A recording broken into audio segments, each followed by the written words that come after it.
Good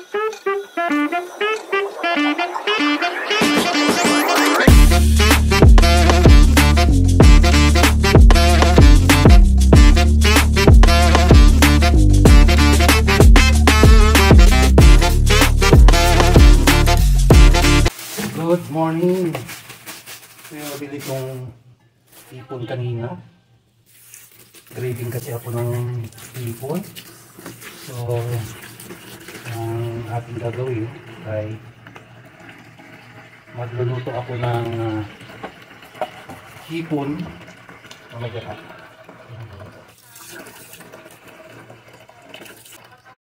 So yun guys, natanggalan ko na sila ng lahat ng ulo. Ayan. Ayan guys, isusunod ko naman itong mga nabili kong pusit. Ayan.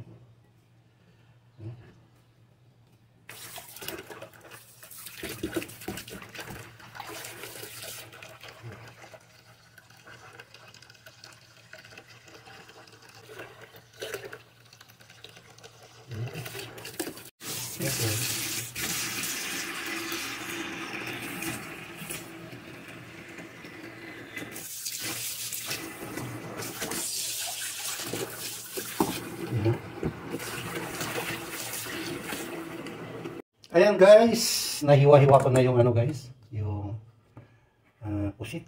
At andito na rin yung ating hipon.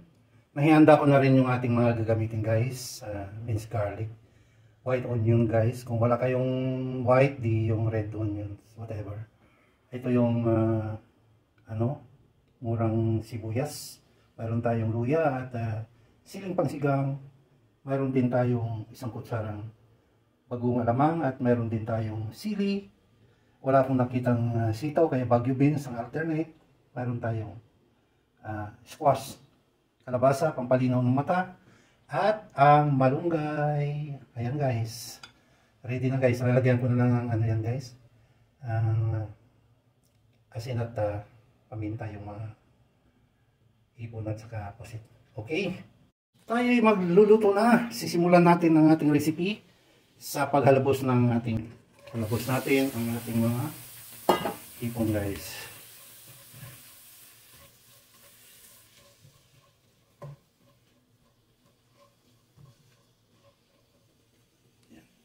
Yan guys, okay na ito. Kunin na natin. Yan. Mga 1 minute lang.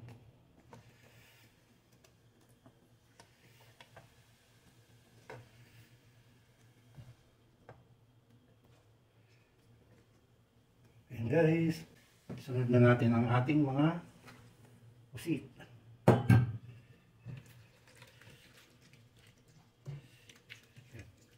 Huwag lang nating tagalan guys ang ating paghalabos guys, kasi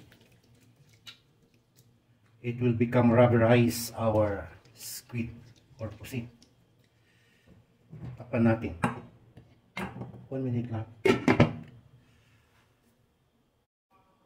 Ayan guys, kumulo na guys. Ayan. Okay na ito guys. Ayan. Quick parboiled lang ito guys, to avoid the squid texture become rubberized. Okay, same frying pan.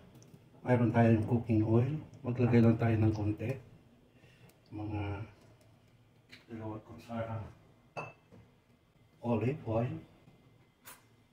cooking olive oil, at ilagay natin itong butter.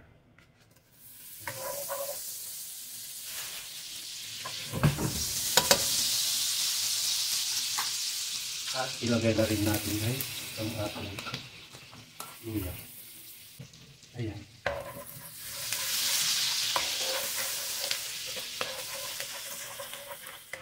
Wow. Ang bango na ng aroma ng luya. And of course, next is minced garlic.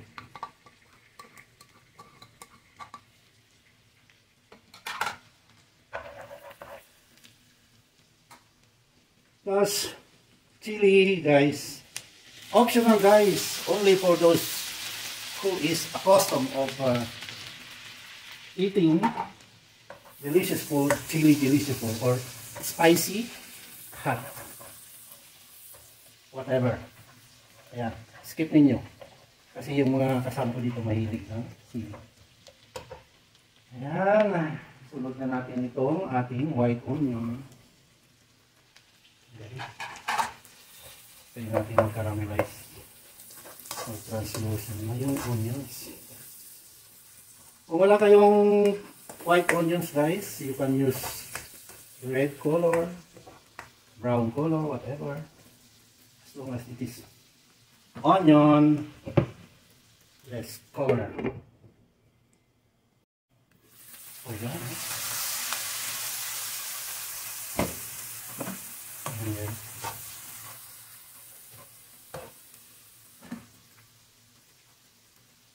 Lagyan natin ng ground black pepper.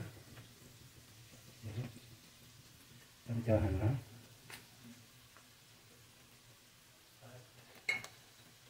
Gamit ako ng seasoning guys. Yung seasoning nito is spicy guys.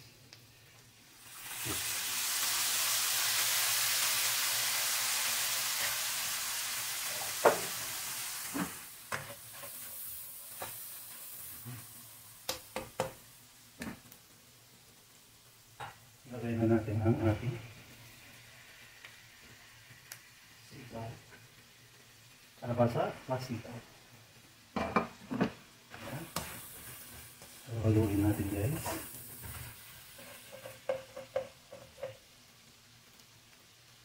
Muntik ko na nakalimutan guys. Anyway, luto naman na ito. Ayan. Yung ating hipon. Almost forgotten. Hindi pa huli ang lahat. Ayan, ating i-mix or mikos para mag-merge sila.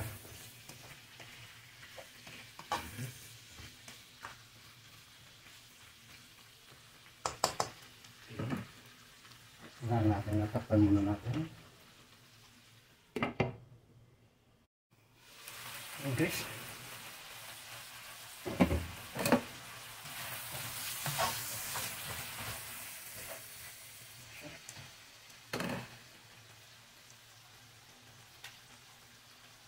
Lagay na natin ang coconut milk.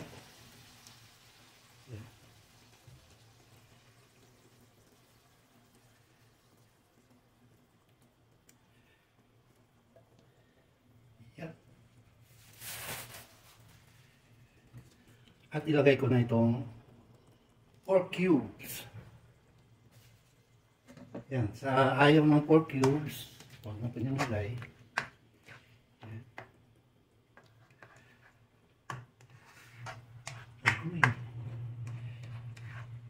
Yum, yum, yum. Tapan natin. Wow! Ayan guys, oh.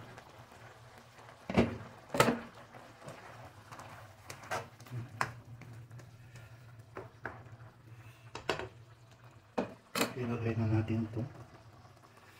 Siling pangsigang.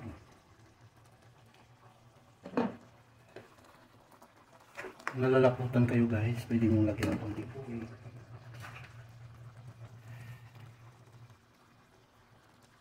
Taste natin. Taste. To check the flavor. Wow. Maglagay ako ng konting konti sa baka. Mga kalahating cup.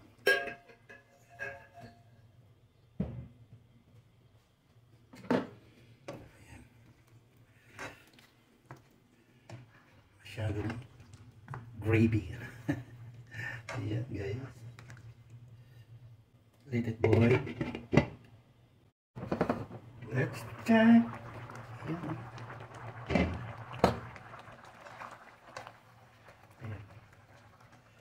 So, ilagay na natin yung ating hinalabos na shrimps. Plus, yung pusit. Kaya kung isang minute sa loob.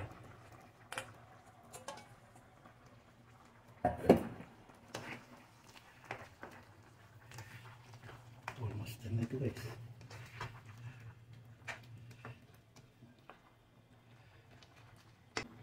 Lagay ko itong spring onion guys. Dahon ng sibuyas. Ayan.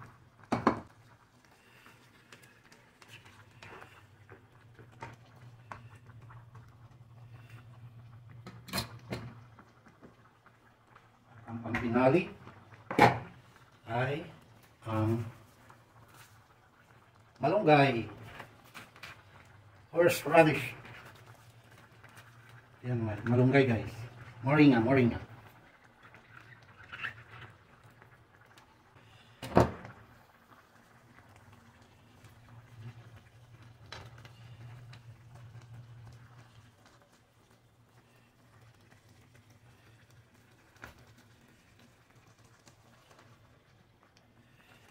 This is Manny's version. Ginataang hipon plus pusit with kalabasa and sitaw. Okay, let's cover and wait for tikim and portion guys. Ayan guys, ang sarap nito.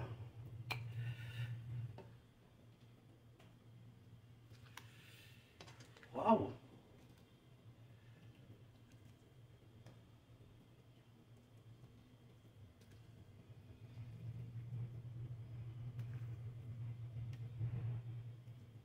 Ayan guys, oh. Ayan guys, ito na yung final product ng ating Manny's version. Ginataan na shrimp plus pusit. Maraming salamat at nakarating kayo dito sa tikim. Ito yung kalabasa, malagkitan to. Feeling ko malagkitan. Ayan. Saka try natin kung hindi ba talaga Arabi rice ang ating sweet pusit. Okay, first bite. Plus 2 cup na kanin with 0 sugar. And guys, para sa inyo lahat.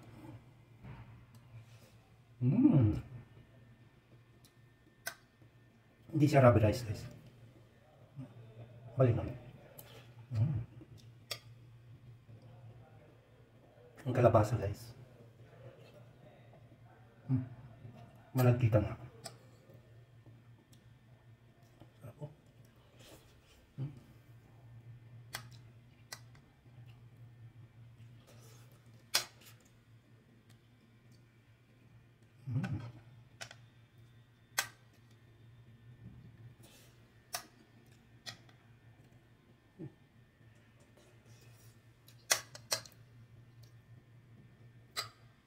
Super sarap guys.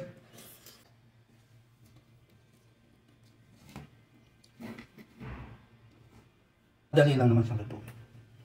Okay, once again, thank you so much sa inyong pagsubaybay sa aking mga cooking videos. Thank you so much sa lahat na sumusuporta sa aking premiere. And until next time, God bless us always.